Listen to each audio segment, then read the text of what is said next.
Hello student, हमारा chapter चल रहा था रासायनिक अभिक्रियाएं एवं समीकरण। रासायनिक अभिक्रियाएं एवं समीकरण में हमने रासायनिक अभिक्रियाओं को संतुलित करना सीख लिया। वहीं पे रासायनिक अभिक्रियाओं के प्रकार कर रहे थे, जिसमें संयोजन अभिक्रियाएं, वियोजन अभिक्रियाएं तथा विस्थापन अभिक्रियाएं और द्विविस्थापन अभिक्रियाएं। 4 अभिक्रियाओं को हमने यहाँ पर कंप्लीट कर लिया है।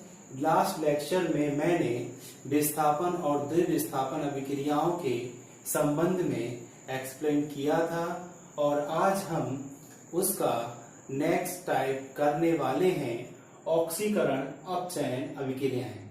हमारे सिलेबस में ऑक्सीकरण अपचयन अभिक्रियाएं एक साथ दे रखी हैं। जो ऑक्सीकरण और अपचयन अभिक्रियाएं एक साथ होती हैं उन्हें हम रेडॉक्स समीकरण या रेडॉक्स रिएक्शन भी कहते हैं।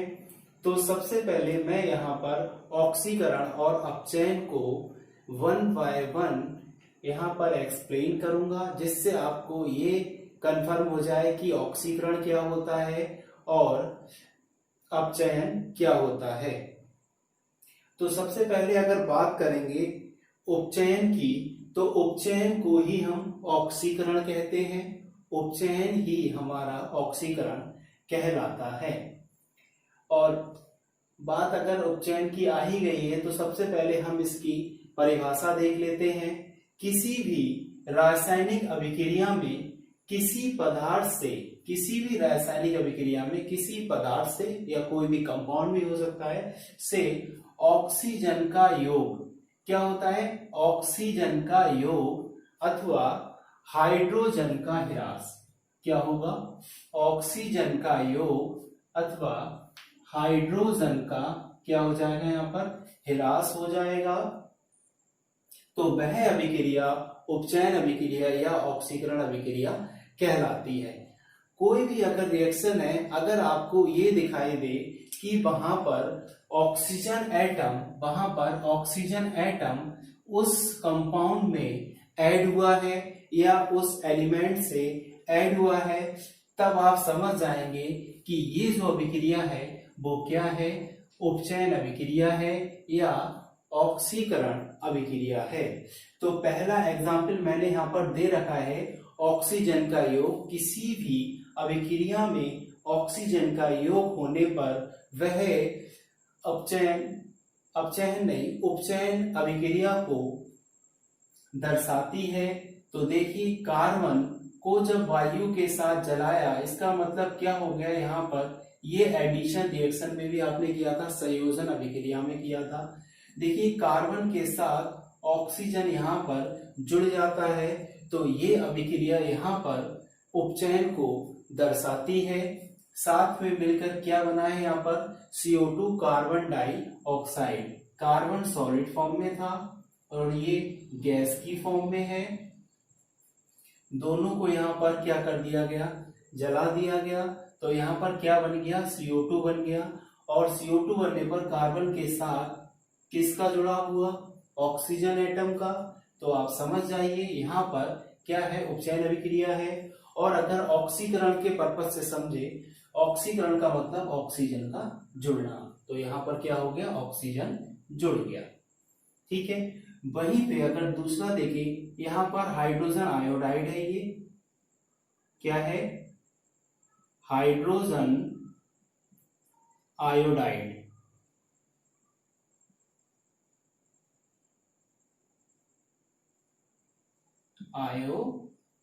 हाइड्रोजन आयोडाइड है। अब हाइड्रोजन आयोडाइड में यहाँ पर क्या हो रहा है? जो हाइड्रोजन है वो ऑक्सीजन के साथ जुड़ जाएगा और ऑक्सीजन के साथ जुड़ने पर वाटर मॉलिक्यूल का फॉर्मेशन करेगा। तो देखिए, हाइड्रोजन ऑक्सीजन के साथ जुड़ गया या हाइड्रोजन के साथ ऑक्सीजन एटम जुड़ गया। तो आप देखिए यहाँ पर ये भी क्या शो कर रहा है? ऑक्सीकरण को शो कर रहा है। वहीं पे अगर बात की जाए हाइड्रोजन के निष्कासन की, तो हाइड्रोजन का जो निष्कासन है, देखिए H2S गैस है और SO2 ये भी गैस की फॉर्म में है। ये है सल्फर डाइऑक्साइड गैस। क्या है?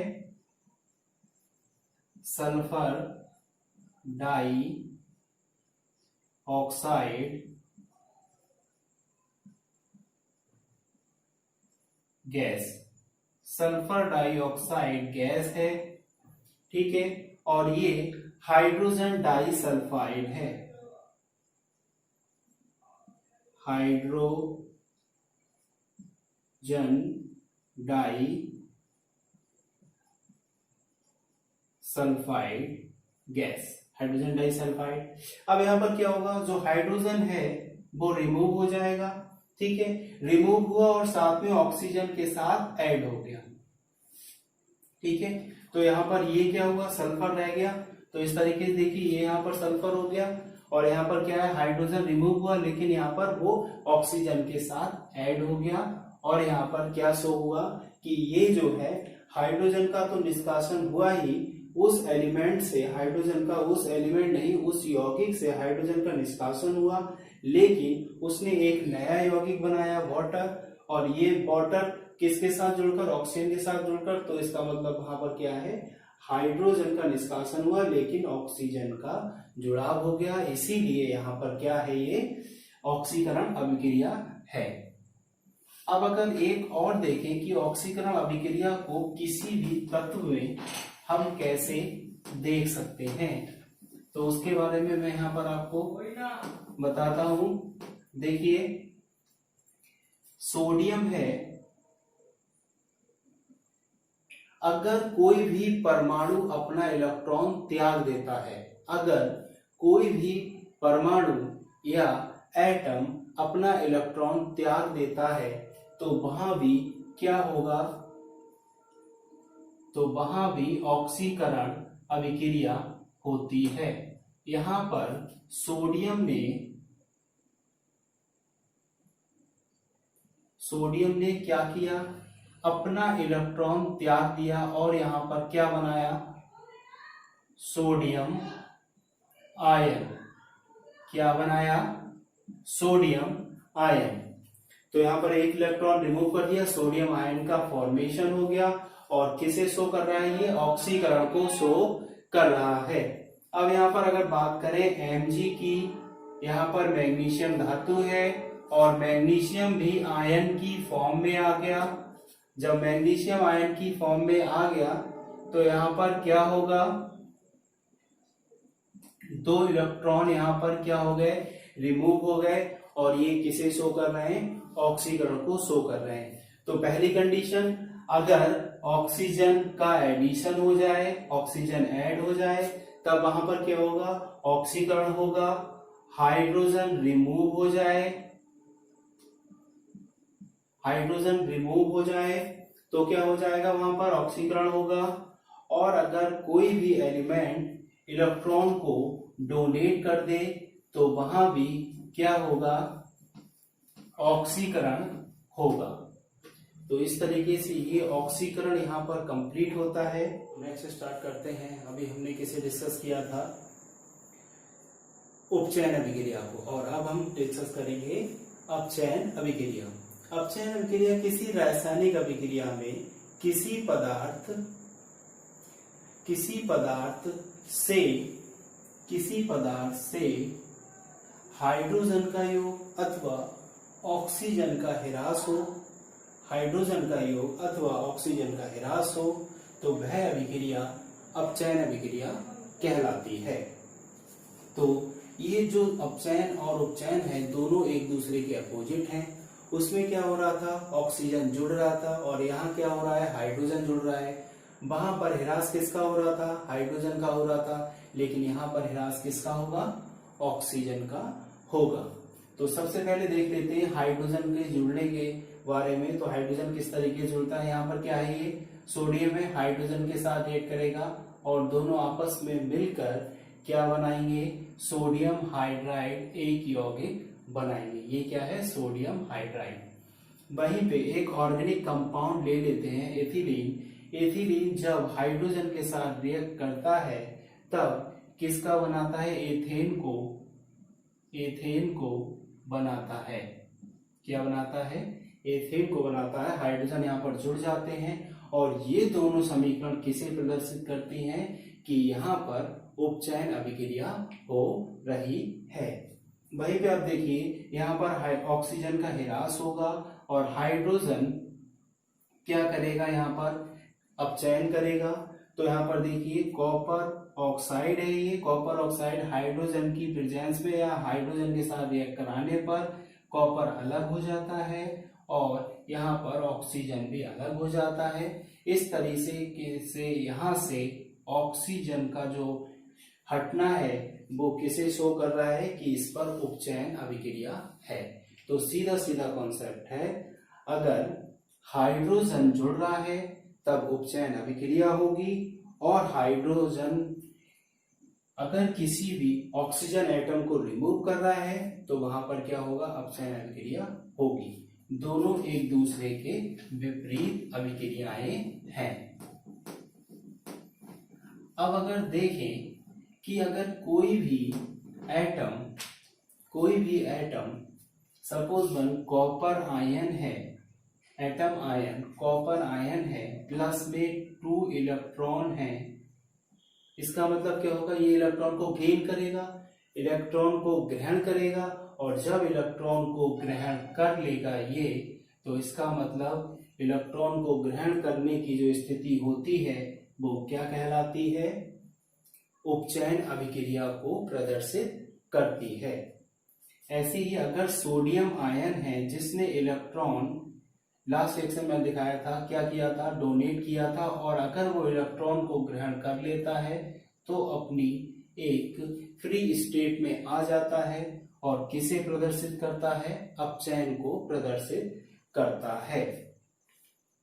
वहीं पर अगर हम बात करें ऑक्सीकारक एजेंट की, ऑक्सीकारक या अपचायक, कोई भी जो पदार्थ ऑक्सीकरण में हेल्प करता है, ऑक्सीकारक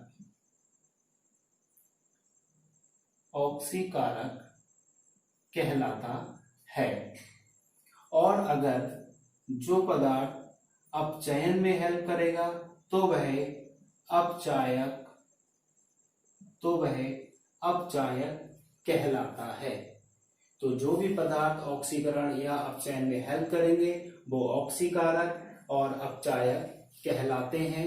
दोनों एक दूसरे की जो विपरीत अभिक्रियाएं हैं उन्हें कंप्लीट करने में हेल्प करते हैं। अभी हमने ऑक्सीकरण और अपचयन अभिक्रियाओं को स्टेप बाय एक्सप्लेन किया था और अब हम जो ऑक्सीकरण अपचयन अभिक्रियाएं हैं उन्हें देखेंगे। तो जब ऑक्सीकरण और अपचयन अभिक्रियाएं, क्या ऑक्सीकरण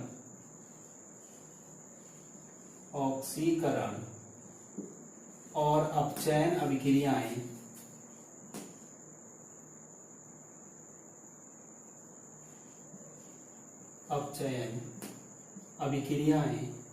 एक साथ होती हैं तब वहां पर क्या होता है, ऑक्सीकरण अपचयन अभिक्रिया कहलाती है। और ऑक्सीकरण अपचयन अभिक्रिया को रेडॉक्स रिएक्शन कहते हैं। क्या कहते हैं, रेडॉक्स रिएक्शन कहते हैं जब दोनों एक साथ हो। सपोज मैं यहाँ पर एक एग्जांपल दे रहा हूँ, CuO क्या है, ये कॉपर ऑक्साइड है, साथ में हाइड्रोजन के साथ रिएक्ट कर रहा है, ये किसके साथ, हाइड्रोजन के साथ। तो यहाँ पर ये Cu हो गया, ठीक है, और प्लस में क्या हो जाएगा, यहाँ पर देखिए प्लस में क्या हो जाएगा, H2O। अब देखिए ये रिएक्शन ऑक्सीकरण अपचयन दोनों को कैसे प्रदर्शित कर रही है। देखिए यहाँ पर देखिए कॉपर के साथ ऑक्सीजन जुड़ा हुआ है, ठीक है। अब अगर कॉपर को मैं यहाँ पर ब्रेक कर दूं तो ये Cu डबल पॉजिटिव और प्लस में ऑक्सीजन डबल निगेटिव में ब्रेक हो जाएगा नहीं ये, ठीक है, इस तरीके से ब्रेक हो जाएगा। अब देखिए इसका मतलब इसमें 2 इलेक्ट्रॉन किसे दे रखे हैं, ऑक्सीजन को दे रखे हैं। इन केस क्या हुआ, जो कॉपर है वो फ्री स्टेट में यहाँ पर आ गया, इसका मतलब इसे इलेक्ट्रॉन वापस मिल गए, ठीक है। जब इलेक्ट्रॉन वापस मिल गए तो इलेक्ट्रॉन वापस किसके केस में होते हैं, अपचयन के केस में होते हैं। किसके केस में होते हैं, अपचयन के केस में होते हैं, तो ये क्या हो गया, अपचयन। यहां पर क्या हो गया, अपचयन। अब वहीं पे दूसरी अगर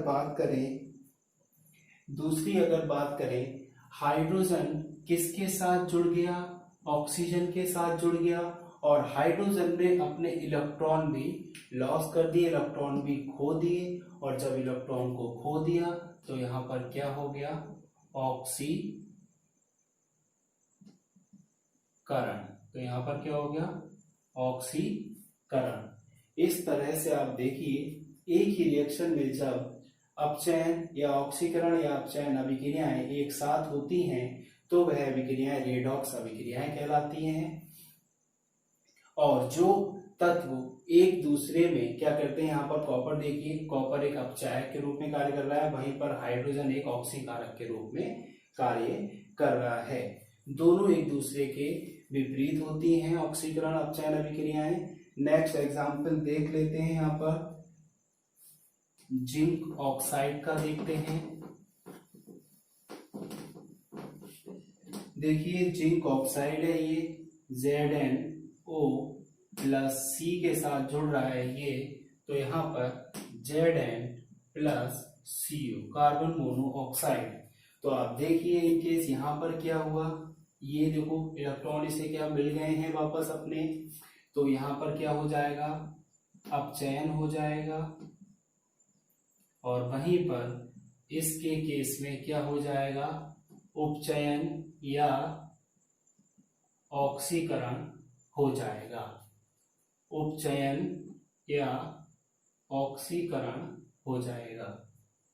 ठीक है, अगर जब दोनों रिएक्शन एक साथ हो रही हैं तो आप पहचान सकते हैं कि ऑक्सीकरण और अपचयन जो अभिक्रियाएं हैं एक साथ होती हैं तो रेडॉक्स अभिक्रियाएं कहलाती हैं। वहीं पर अगर मैं तीसरे एग्जाम्पल की बात करूं, तीसरा एग्जाम्पल देख लेते हैं जिससे आपको अच्छे से समझ में आ जाए। तीसरा एग्जाम्पल है, यहाँ पर हाइड्रोजन डाइसल्फाइड गैस है, किसके साथ रिएक्ट कर रहा है, SO2 के साथ में रिएक्ट कर रहा है। ठीक है, SO2 के साथ रिएक्ट करने पर यहाँ पर देखिए क्या मिल जाता है, 3S मिल जाता है, एक 2S ये है और एक ये 3S, और साथ में ये 2H2। ठीक है, अब इसके केस में आप देख सकते हैं ये यहाँ पर क्या हुआ, अपचयन हुआ, और ये क्या हुआ यहाँ पर, उपचयन। ठीक है, तो उपचयन और अपचयन अभिक्रियाएं दोनों एक साथ हुई इसमें भी। तो आप बहुत ही ध्यान से देखेंगे कि कुछ नहीं देखना है आपको, केवल ये देखना है कि कोई भी एलिमेंट अगर इलेक्ट्रॉन को त्याग रहा है, अगर इलेक्ट्रॉन को त्याग रहा है तो वहां पर क्या होगा, ऑक्सीकरण होगा, ऑक्सीकरण या उपचयन। और अगर कोई भी इलेक्ट्रॉन को ग्रहण कर रहा है तो वहां क्या होगा, अपचयन। क्या होगा वहां पर, अपचयन।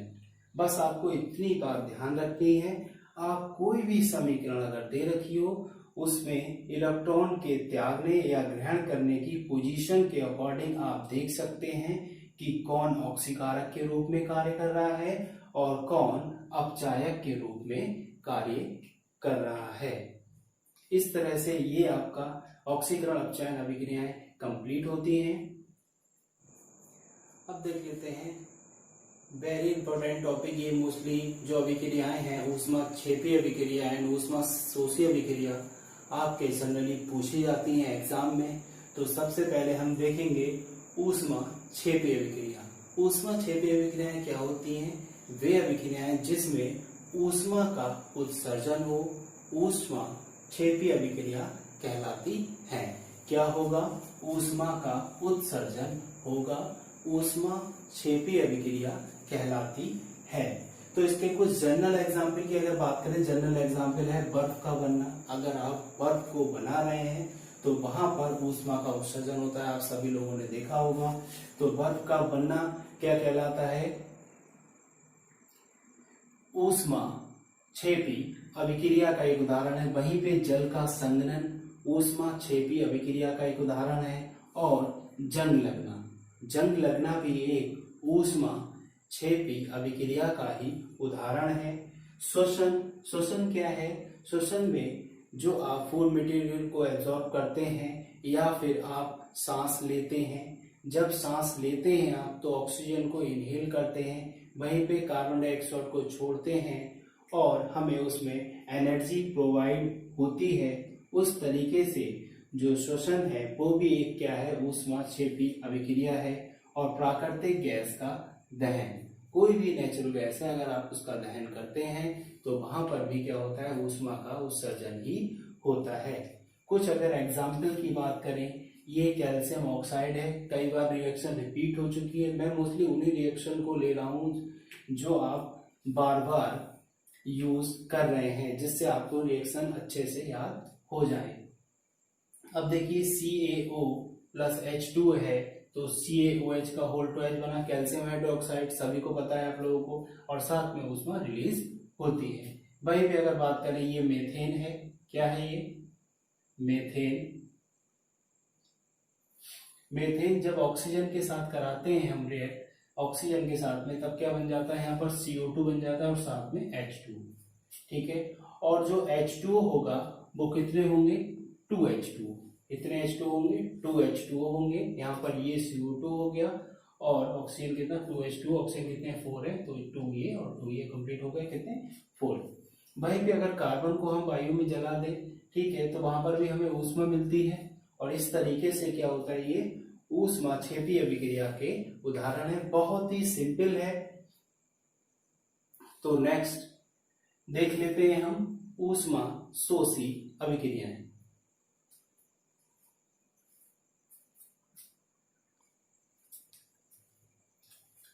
ऊष्मा शोषी अभिक्रियाएं वह अभिक्रियाएं जिनमें ऊष्मा का अवशोषण हो, वह अभिक्रियाएं जिनमें ऊष्मा का अवशोषण हो, ऊष्मा शोषी अभिक्रियाएं कहलाती हैं।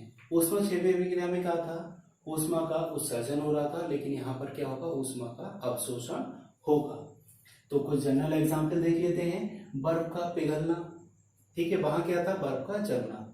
बर्फ का पिघलना दोनों एक दूसरे के विपरीत है। वहीं पर ये क्या है? जल का वाष्पन, वहां पर क्या था? जल का संघनन था। और क्या है ये? प्रकाश संश्लेषण। प्रकाश संश्लेषण प्रोसेस में भी क्या होता है? ऊष्मा का अवशोषण ही होता है। अब अगर कुछ एग्जाम्पल की बात करें, जैसे CaCO3 प्लस ऊष्मा जब हम इसे देंगे, गर्म करेंगे, ऊष्मा देंगे, तब ये ऊष्मा को अवशोषित करेगा। ऊष्मा को अवशोषित करने पर क्या बनता है? CaO कैल्शियम ऑक्साइड, और साथ में क्या बनता है? CO2 gas. और ये क्या है? सॉलिड फॉर्म में होगा। ये गैस की फॉर्म में है, ये भी कैसा है? सॉलिड फॉर्म में होगा, ठीक है। वहीं पे अगर कार्बन की बात कर लेते हैं, ये भी सॉलिड फॉर्म में है और यहाँ पर ये क्या है? गैस की फॉर्म में है, वेपर की फॉर्म में है, साथ में क्या है? ऊष्मा है। ये क्या हो जाएगा? कार्बन मोनोऑक्साइड गैस की फॉर्म में होगा। हाइड्रोजन भी क्या होगा? गैस की फॉर्म में होगा। वहीं पे नाइट्रोजन भी अगर बात करें तो ये भी गैस की फॉर्म में होगा। और ऑक्सीजन भी किस में होगा? गैस की फॉर्म में होगा। साथ में हम क्या देंगे? इसे ऊष्मा देंगे तो क्या बनेगा? Nitric oxide. इस तरह से आज हमने ऑक्सीकरण अपचयन अभिक्रियाओं को कंप्लीट किया। साथ ही हमने ऊष्मा क्षेपी एंड ऊष्मा शोषी अभिक्रियाओं को भी कंप्लीट किया। और आज का लेक्चर यहाँ पर फिनिश होता है। Thank you student.